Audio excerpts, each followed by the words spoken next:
Hello, I'm doing a book review, and the book I want to review is How to Burn This Book by Evan Witmer. Now, How to Burn This Book is a collection of short stories published at the beginning of this year, 2022. Now, Evan Witmer, I believe, has done other short story collections, and this is actually part of a series called Odd Fiction. Now, Evan Witmer actually contacted me over Instagram asking if I would review this book. Now, he contacted me in January of this year. It is now December. I really procrastinated in getting this review out, and I feel like kind of a hypocrite in a way because I want to be a writer myself, and I can only imagine how I would feel if I asked somebody to review one of my books to get the word out, and then I don't get a review for 2 or 3 years. So yeah, Evan, if you're watching this video, I do apologize. Now, How to Burn This Book is simultaneously a collection of short stories, as well as a commentary and a satire on book burnings in general, and why book burnings happen, and why certain societies feel the need to ban or burn certain books. Like, after each story in the collection, you have these little reviews from fake critics who were offended by the previous story, and they give you a reason why you should burn the book, which I thought was really clever. And I love how the cover here is literally giving you instructions on how to burn this. And the stories in here are actually really well written. Some I do like better than others, but I like how there really is a variety of different tones and genres in this. A lot of them are fantasy, some of which even fall into the subgenre of magical realism. Some of the stories are more like political satires, and some of the stories are absolutely hilarious, and others are actually really sad and deeply moving. The first story featured in the collection is Lucky Girl Noir, which is essentially the classic noir detective story, only this is set in an alternate universe where certain women are born with good luck. Like, luck is almost a genetic trait that some women have, and nothing bad can ever happen to a lucky girl, but sometimes a lucky girl can inadvertently get people around them killed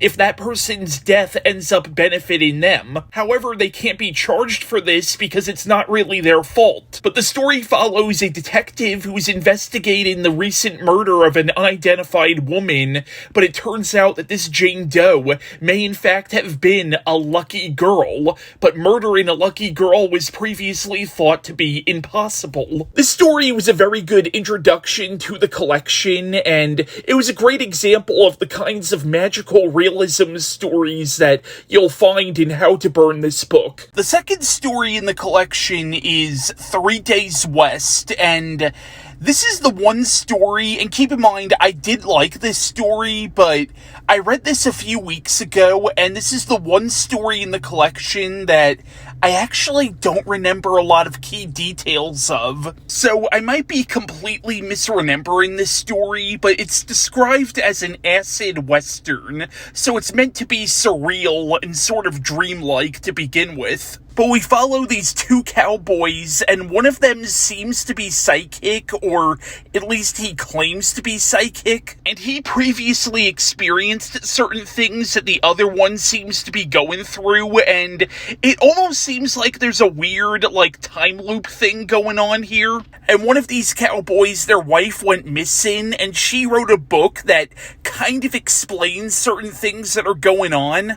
Again, it's a very surreal story, and I'm not completely sure if I'm remembering it all correctly, or if I even understood it all completely, but I did like it. The next story is Zantar, which is a sci-fi take on the classic Edgar Rice Burroughs character, Tarzan, but is basically Tarzan meets E.T.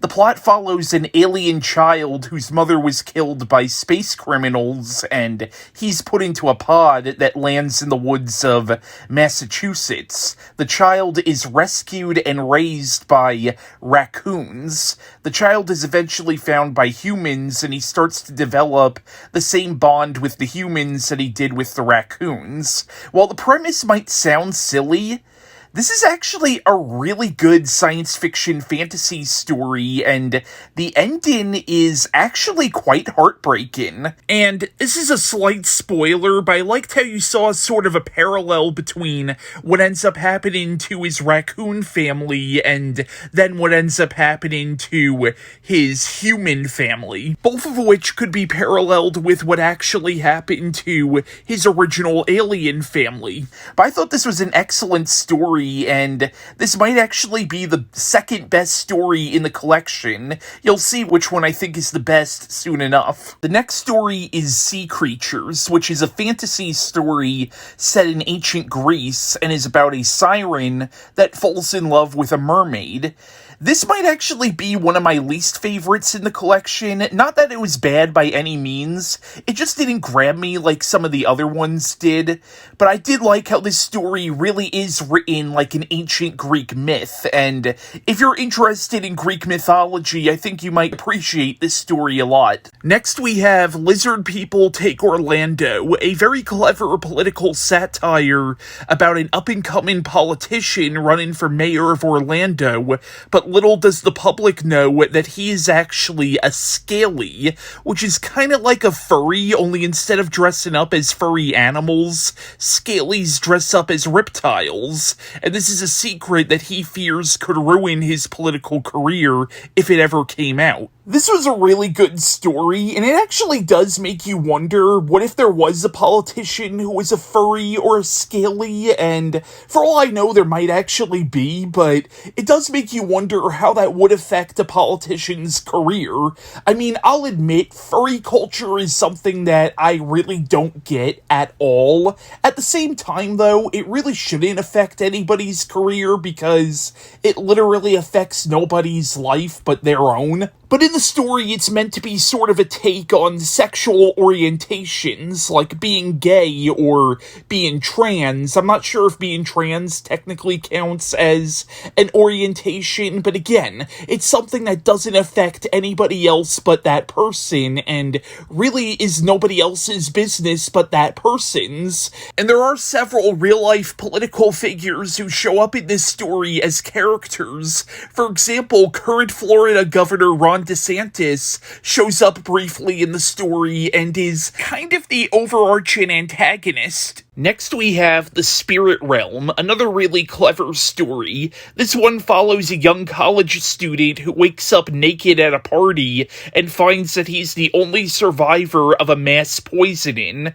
He also finds that he can talk to bottles of alcohol, so throughout the story the alcohol tries to help him figure out who is behind this mass party poisoning. I recommend this story highly, and I like how the main character is deeply flawed and is not always the most likable person, and some of the banter between the alcohol is quite hilarious.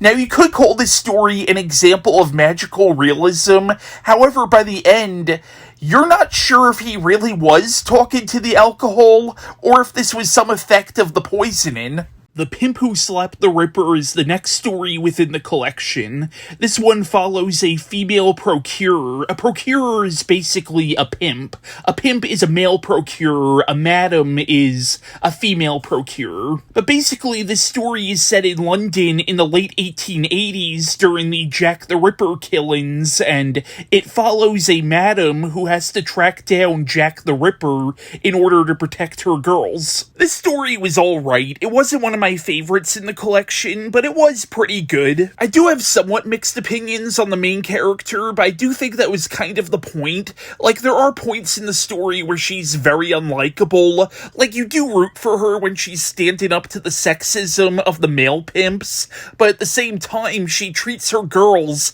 just as badly as the male pimps treat their girls. And she is very classist, but at the same time, that is kind of part of her arc by the end of the story. The next story in the collection is Washed, which is almost a parody of Christopher Nolan's Memento. The story follows a man whose memories are contained in the dirt and grime on his body, so he never bathes because every time he takes a bath or a shower, he forgets. So as a result, he doesn't have too many friends because of this. But the story takes place shortly after he took a shower and he forgot everything, so the whole story's about him trying to figure out why he took this shower and why he chose to forget. And as the main character unravels the mystery of what happened before he took the shower, he starts to realize that he doesn't really like the person he was before the shower. The story is one of the many examples of magical realism that you'll find in this book. And while the premise is certainly absurd, this is actually a really touching and moving story about redemption. Next we have An American Weekend, and this follows a young man who had a really shitty week. He's having a tough time at work, and he also recently had a date that has gone south. So Friday night, he goes out drinking with his friends and roommates, and they go to this one bar, but he ends up leaving them and goes to another bar, where he meets a bartender named Friday. The next day, he meets somebody named Saturday, and the day after that, he meets somebody named Sunday. Basically, he meets the personifications of the days of the weekend. And basically, the whole story is an exploration of the idea of the weekend being that time to sort of drop the baggage of the previous week. And you have these personifications of the weekend trying to help the main character really just kind of forgive himself for his past mistakes. And it's a really sweet and touching story. Now, the final and my absolute favorite story in the collection is Roadwork, no relation to the Stephen King story of the same name. Now, Roadwork follows an exorcist who works for the DMV, and basically his job is to get rid of the ghost of people who have died in car accidents, and it's just as funny as it sounds. But this was an excellent story. It's simultaneously hilarious, but also really creepy at times, but also deeply moving and really sad and tragic. It's a story about dealing with death and about appreciating the time we have on Earth, regardless of what awaits us in the afterlife, if anything. I recommend this story highly. I think it's easily the best story in the collection. Now, A Reason to Burn Roadwork is one of the funniest things I've ever read.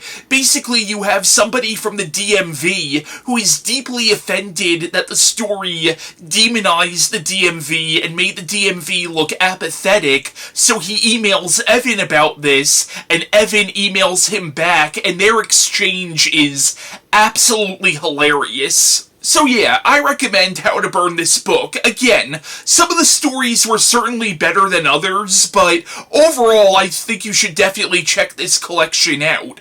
Unfortunately though, I am gonna have to burn it. Why?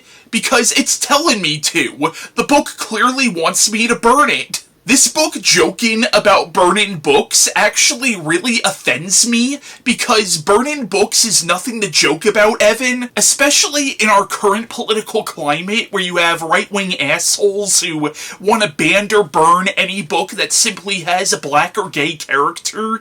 Like, burning books is nothing that should be encouraged, and by you joking about it, you're encouraging it. So now I am going to burn this book in order to prevent other books from being burned. I hope you enjoyed this review. Please check out How to Burn This Book by Evan Witmer, and please don't actually burn it.